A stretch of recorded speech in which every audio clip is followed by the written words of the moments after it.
Welcome back. In this video, I will talk about the geometry editor, and that's a really powerful, often overlooked tool inside Daz Studio that can help us with many issues, one of which is poke through.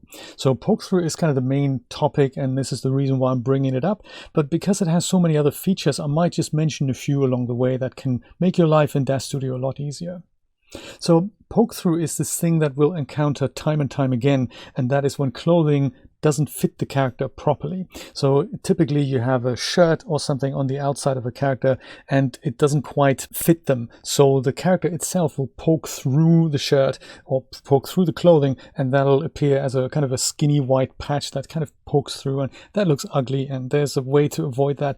One which we've seen is already the smoothing modifier, but it doesn't always work, and sometimes adjusting those settings isn't really getting rid of all the poke through. It might introduce poke through in other places that wasn't there before. So this is where other tools might come in handy, and the geometry editor is such a tool.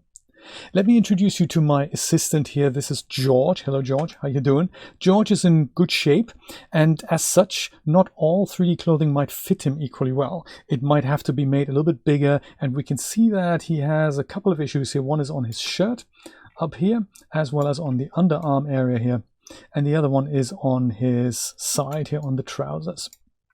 So that's the poke through I'm talking about.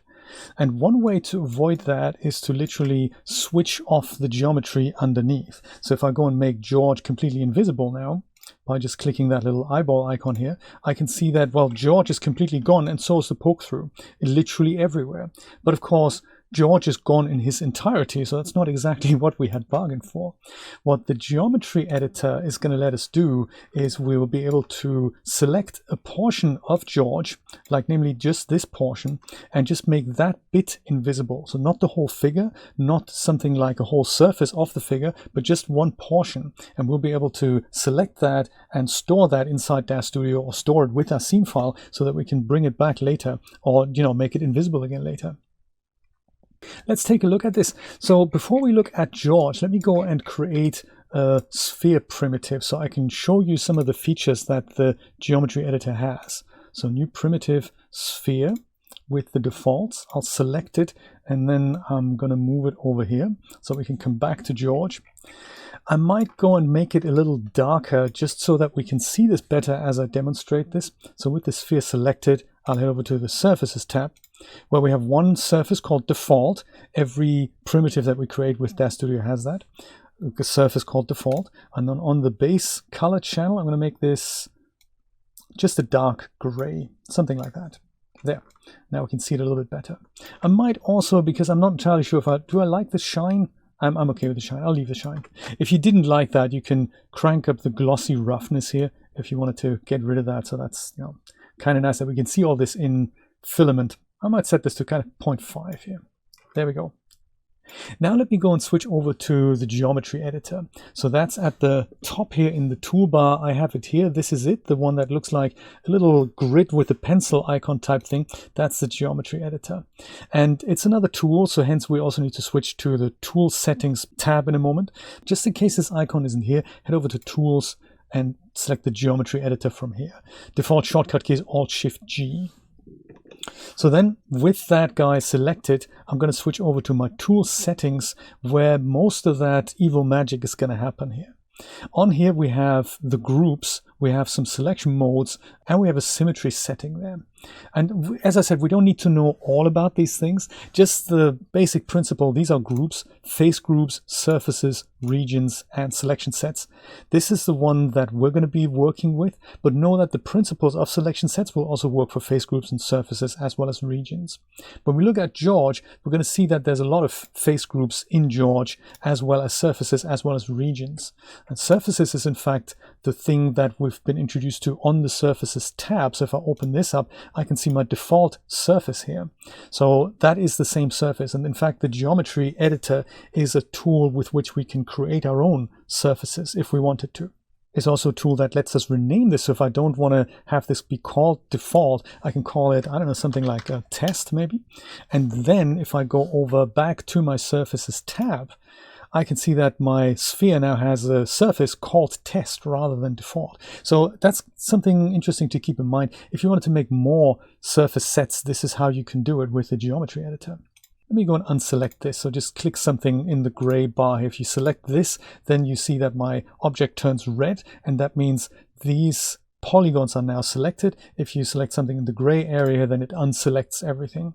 So this is essentially the main job of the geometry editor. It lets us select polygons or vertices or edges. And that's in fact what this menu at the top is for. This is the polygon selection. So those are the little squares.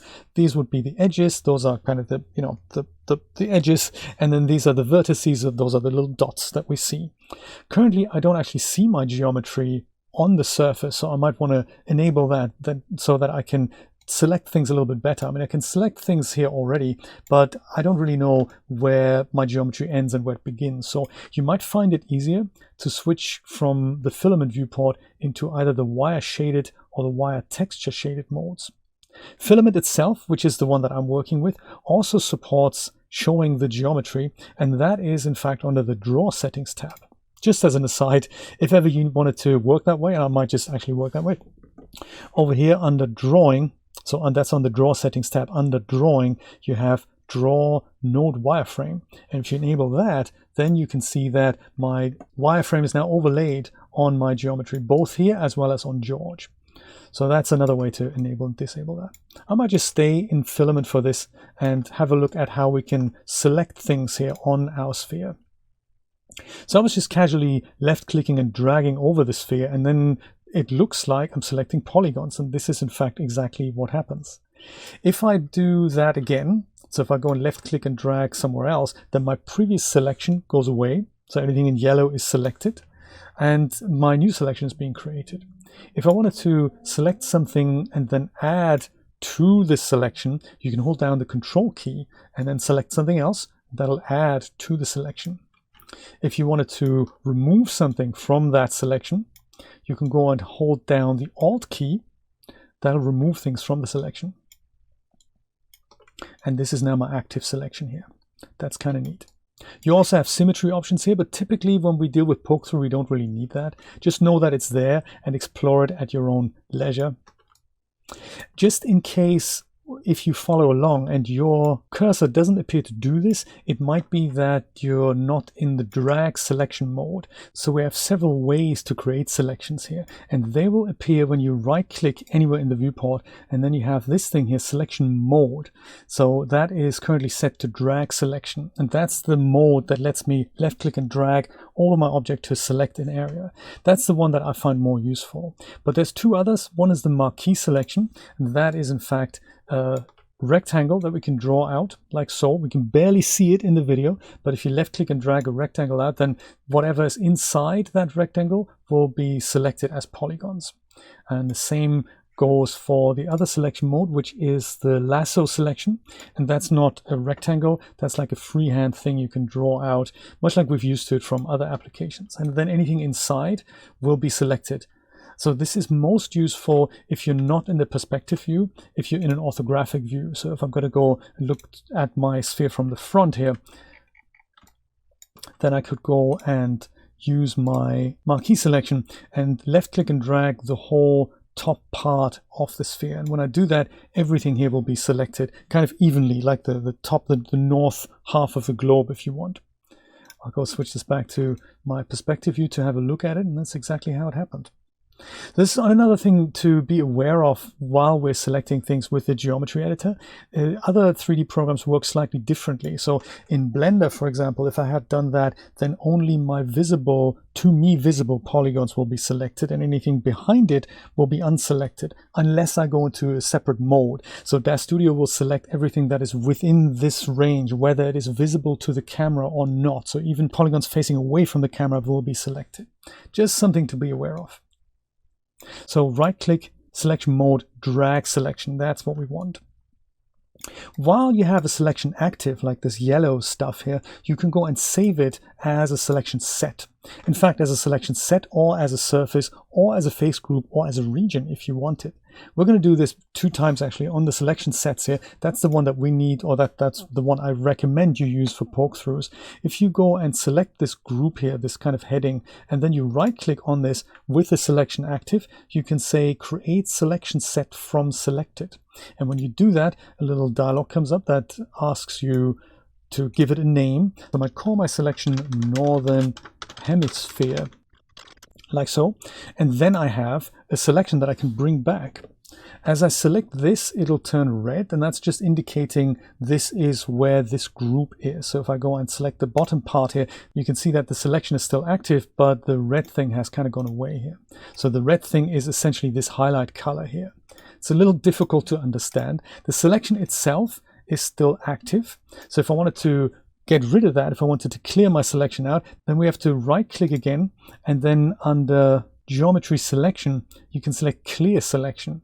If you work with this a lot, you might want to set up a shortcut key for this, but I'll leave that up to you. If I go and clear out that selection now, nothing is selected anymore. If I go and select this here, I can see the preview of where these polygons are. This is essentially a polygon group that I've created here. And if I wanted to select it now from here, I could go and click this little plus icon, and that will add this group to my active selection again. That's kind of the basics of the geometry editor, and that's really all we need to know. Now comes the fun part in which we can remove polygons. So with this selection active, either anything that I've selected from here or something that I've drawn in with my geometry brush here, I can now go ahead, right click on this and say geometry visibility, hide selected polygons. And this is kind of the magic formula here. Now I've made a hole in my sphere. It's not really a hole, it's just hiding the polygons. I can make a hole if I go and remove these polygons as well. I don't recommend that. Just know that there is this function in the geometry editor. It will change your geometry. It will change the UVs as a result. So careful with that feature. It is available. So doing it this way means it's non-destructive. I can now go and bring these polygons back because they're not removed. Currently, however, the problem is that my selection is gone. So that wasn't saved. The selection was there to hide the polygons now. Now that the polygons are hidden, my selection is gone. So to bring this back, I can right click again, polygon visibility, and I can say show all polygons, and that will bring them back. But my selection is gone as a result. So the cool thing is now, since I've saved myself a selection as a set, namely here on the Northern Hemisphere, let me go and click that plus icon to select my top of my sphere, and then go do the same thing again. Right click, geometry visibility, hide selected polygons, and boom, that is now the upper half of my sphere removed. Go and get rid of the highlight color here, and that now looks almost like a ball. I can't put anything in it because the polygons are still there. And the cool thing is I can just bring them back. With selection sets, we have the added option that we don't have to use the right click menu here. We can just use the little eyeball icon in that group here. So this is true for any of these groups here, face groups, surfaces, regions, as well as selection sets. So if I go and just click this little eyeball icon here, then my Northern Hemisphere comes right back or goes away again. And this is kind of handy when it comes to fixing poke through.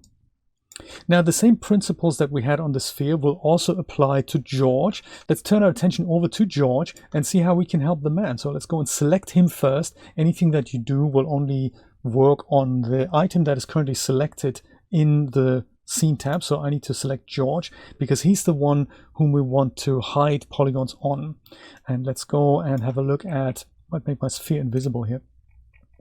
Let me have a look at this section here.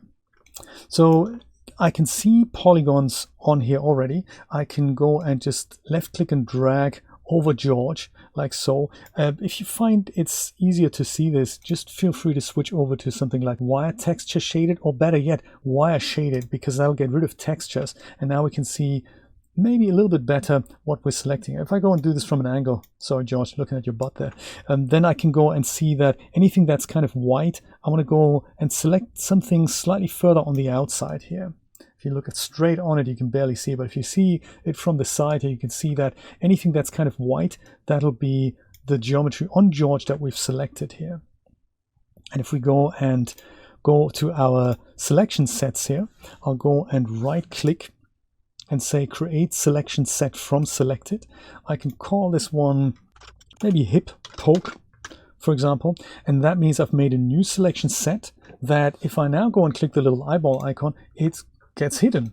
And that is nice. Now this is hidden on George, not on the item of clothing. The item of clothing is now above that hidden geometry, and therefore things look handsome.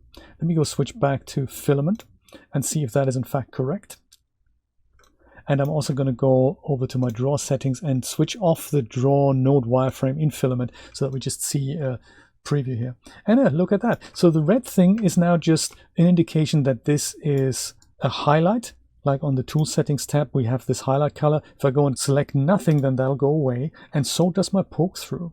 So this is that way that I recommend you fix poke through. If you ever have these issues, then, you know, create yourself a selection set for that region and just go and hide it with a little eyeball icon. Let's go and see what else we can do for George here. So there was the whole underarm area. There was also this on the back here. We might not be able to go and select this underarm area without posing him slightly differently. So I'll just go and use this little thing as an example. I go and left click and drag this on George. It doesn't matter if it's a little bit more. I go and head over to the selection sets, right click, create selection set from selected, and I'll call that back poke perhaps. And there we go. Select that little eyeball icon, and that is now also removed. Excellent. So we can go ahead and now select these parts of his upper body here. Sometimes it is helpful to use the existing face groups, surfaces, and or regions to select what we want. So just to give you an example of what I mean by that, if we were to open face groups here, you'll see that there's a lot of them here, and then it's important for them to be in place because these are used for the rigging under the hood to move portions of the figure if and when they need to be moved. So that's why we have so many selections. They're all tied to specific functions inside the figure as we work with him or her. So we can go and utilize them if we want. So for example, I can go and select the head. That is this whole area that's now red. Or if you go and click the plus icon, it'll be added to my active selection, or minus if you want to remove it, or just click the eyeball icon to hide things. So like, you know, if you wanted to work on the eyes or teeth, then it's kind of easy to just hide the head from here, from within the geometry editor. That's possible. Once you've done that and you switch over to another tool, that selection and or visibility remains intact, just to be aware of that. I will go back and give George his head back, of course. What was I thinking? But you can also use these to start making your own selection. So if you find it difficult to figure out this underarm section here, you might find something that's kind of close to this area and then start with that and hide it from there. If you don't want to go into these groups, there's another way to start selecting these things, and that's by right-clicking. And then there is geometry selection. And then there is select by, and you have face groups, and you have surfaces, and you have regions, and you have selection sets. So these are available at your disposal from here as well if you haven't got the tool settings tab open, or if you want to work that way. Just thought I'd let you know that. And while we're talking about this, there's actually something else that I thought might be helpful, especially on this underarm section here, if we wanted to do that. So right now, I think I'm going to go and make George's arm invisible so that I can go and work on this area here. So this is the right arm. Let's see if I can find that. If this is too long a list, I can just go and use something else, maybe like the surfaces, because I'm sure that has an arms area. Let me go and make that invisible. There, George's arm's gone. Perfect. So now I can see that this is probably the section that we want to make invisible, but without encroaching on his actual arm. So I want the arm to be visible. So what I can do is select a few polygons here and then either just paint this whole area out. That'll work. Or if I wanted to grow something, I can also go and do that. If I go and start from one polygon, you can go and right click on this and then head over to geometry selection, grow selection. Control and the plus button will do that. As you do, you'll grow this selection out. So Control and plus will do that. Sometimes it grows it a little bit too rapidly. Control and minus will shrink that selection. So it's another way to select things, especially if you have a very high dense polygon model and you want to just grow out from a particular direction. That's also possible. It's the plus on the numpad, by the way, not the one on the top of the keyboard. It's a plus on the numpad. Let's see if I do this. That might be enough. That might be too much. Let's go and see if it works. With that selection active, I'll go and create another one here and say right underarm poke. Make that invisible. And then I'll go and bring his arms back. That was on a different group. Have we fixed the problem? Yes, look at that. Poke through taken care of. Click in the right area here to get rid of things like that. And there we go. George is looking handsome. He's looking a little bit crazy when you go and take his shirt off, because it means we will see George with holes in it. But for our final render, this is going to be just fine. There's a lot of other stuff that you can explore in the geometry editor, and I'll encourage you to do that because it is a very, very powerful tool that comes in handy time and time again. Like if we wanted to go back to our sphere, just to bring that to a close here, if I wanted to, like currently my sphere is just black, but if I wanted to go and select another shader like on top of this here, maybe I want to give him some eyes here, maybe like this, and then I'll hit Control, and I'll make that, and maybe hit Control and then do this. With kind of a smiley face on here. If I go and turn that, much like we had it before, if I go and left click on the selection set and then right click and say create selection set from selected, I can also do this in the surfaces tab, for example. So click it, right click it, hit create surface from selected, and I might call this one face. And if I do that, I've created a second surface group with the geometry editor, and that now has a different shader on it. So as a result, if I wanted to go and head over to my surfaces tab, I now have my test surface, which is like the rest of it. I could even call it body. Let's do that. Let's go over here, rename test into body just by double clicking it. Body, and then we have face. Head over to the surfaces tab. Body is now gray, or we can give it something like a friendlier color, like a dark blue maybe, and then I'll go and make his eyes. Switch that over to the universal manipulator. That'll also get rid of the highlights here. And then I go and make his face maybe something, you know, like a friendly yellow. So now I have two surfaces that I can adjust independently on the same object. So this might come in handy if you think, hey, I have trousers here and I wish there was a way that I can put my own texture on this part here. Maybe I want to make a pocket or whatever. Then you can do that. Just select this part and put a different shader on that part, and that'll give you another variety option to create your portrait renders. There we go. That is all I wanted to tell you about the geometry editor. There are other ways of fixing poke through. For example, instead of making the geometry underneath the clothing invisible, we could also just go take the clothing and lift it up slightly. Now the thing is, Daz Studio doesn't have great tools for that built in, but many external editors have, such as Hexagon and Blender and ZBrush, as well as Marvelous Designer to a certain extent. And we're going to have a look at all of these in the next few episodes, because I think adjusting these items with external tools is a skill that'll come in handy time and time again. Join me for that.